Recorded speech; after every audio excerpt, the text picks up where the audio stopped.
je pense que quand on aime sa ville, il faut la défendre, il faut la tenir, il faut la gérer sur le plan financier, il faut la gérer sur l'espace public, il faut la gérer sur le logement, et il faut soutenir toutes celles et tous ceux qui inventent, qui innovent. Et encore une fois, du commerçant au grand patron, du start-upper à l'artiste. L'innovation touche beaucoup de secteurs et il est important que chacun veuille vivre dans cette ville, créer, inventer, innover et vivre sa vie comme il entend. Ma conclusion, ça sera pour vous dire qu'on va vous dire beaucoup de choses et que j'aurais eu beaucoup de choses à vous dire, mais le temps qui m'est imparti ne me permet pas de le faire. Paris a un rendez-vous en mars 2026. Une élection, c'est une comparaison. La démocratie, c'est le débat. Le débat, c'est la contradiction. C'est la confrontation des points de vue. Chacun jugera. J'ai un parcours, j'ai une légitimité, j'ai une équipe solide. J'aime profondément Paris. Je suis un choix sûr. Sûr parce que j'ai la légitimité. Sûr parce que j'ai le projet le plus solide, le plus financé, le plus abouti. Sûr parce que je serai un maire à temps plein, qui aura comme seule boussole le sens de l'intérêt général, le service des Parisiens. Je sais travailler avec les autres et je ne mélange pas les genres. Quand c'est oui, c'est oui.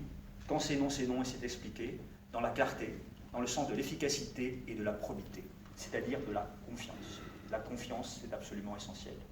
Et donc, sur ce chemin, je suis à votre disposition pour répondre maintenant à toutes vos questions, mais en dehors de ce moment, dans cette campagne pour répondre à toutes vos questions, recueillir toutes vos sollicitations, tous vos projets, et j'espère, comme maire de Paris avec mon équipe, pouvoir travailler avec vous à partir d'avril prochain, et je vous remercie de votre attention. Merci beaucoup, pour partage de vos convictions pour Paris, une présentation qui suscite peut-être des questions, et pour commencer, ce sont les présidents des comités qui vont vous les adresser. Marc-Antoine Jeannet, la parole est à vous.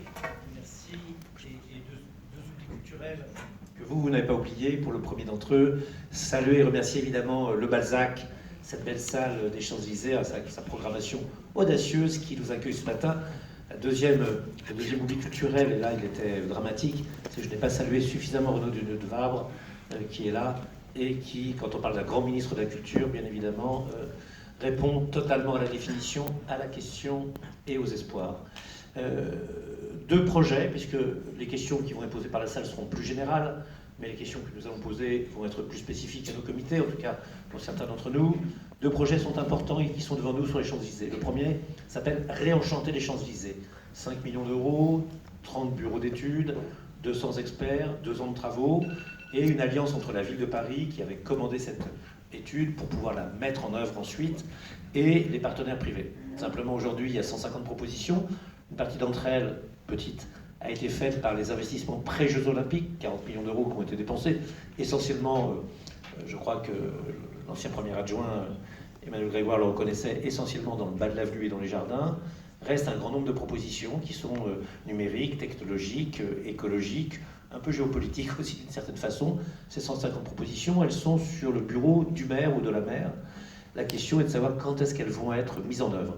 Et donc, que feriez-vous de cette étude Réenchanter les Champs-Élysées? Est-ce qu'elle partage vos orientations? Est-ce que vous imaginez un financement pour elle? Est-ce que vous imaginez un calendrier pour elle? C'est le premier des grands travaux qui est devant nous. Le deuxième, c'est la place de la Concorde, à la définition de laquelle le comité Champs-Élysées a été associé, il faut le reconnaître, mais sur lequel il a été, semble-t-il, très minoritaire, sur ce que devait être cette place en termes de décor, en termes de monuments, en termes de patrimoine. Pour résumer, ce n'est pas la question des fossés qui est une des réponses qui nous a été faite, mais des grandes esplanades de pierre qui sont transformées en pelouse, et la crainte qu'il y avait tout autour de nous, c'était de voir une deuxième esplanade des Invalides, agréablement dédiée au volleyball, aux promenades des chiens et au bronzage dès que le temps le permet, mais qui ne correspond pas tout à fait à ce que nous pensons être la place de la Concorde. Donc deux projets qui sont sur le point de partir. Le premier qui a été chiffré, là aussi, on nous a dit 400 millions tout à l'heure, j'avais entendu 250, mais qui veut noyer son chien, dit qu'il a la rage, en tout cas la rage financière. Donc un à 37 millions, qui est la place de la Concorde, qui est quand même un tout petit peu remis en question, même si le jury a été d'une grande unanimité dans cette consultation démocratique, et l'autre, Réenchanter les Champs-Élysées. Ça marche. Alors, en termes de méthode, et peut-être de calendrier, en termes de méthode, je l'ai dit tout à l'heure, je veux que la ville travaille avec les partenaires. On construit des projets avec ceux qui font la ville. Et il est important d'établir ce partenariat, parce que c'est établir de la confiance. Un maire, une équipe municipale qui qui sait travailler avec les autres. Ça sera avec vous, mais d'ailleurs c'est vrai avec tous les partenaires. Je fais une parenthèse, mais il faut travailler avec la préfecture de police si on veut une politique de sécurité digne de ce nom. Il faut travailler avec la région si on veut avoir une stratégie en matière de transport et d'attractivité. Il faut travailler avec l'État sur des sujets internationaux qui concernent Paris, mais aussi sur les questions de solidarité et de grande précarité, puisque ce sont des compétences partagées. Il faut travailler avec le monde économique pour assurer l'attractivité et les bons aménagements. Il faut travailler avec le partenaire associatif quand il sait faire des choses que la ville ne sait pas faire. Et cette culture-là, c'est une culture importante pour une mairie, et je pense qu'une mairie est vraiment adaptée à une gouvernance plus horizontale, moins verticale, moins brutale. Je sais tout, j'ai toujours raison, j'impose tout d'en haut, c'est comme ça et pas autrement. On ne peut pas avoir raison seul contre tout le monde et contre l'évidence.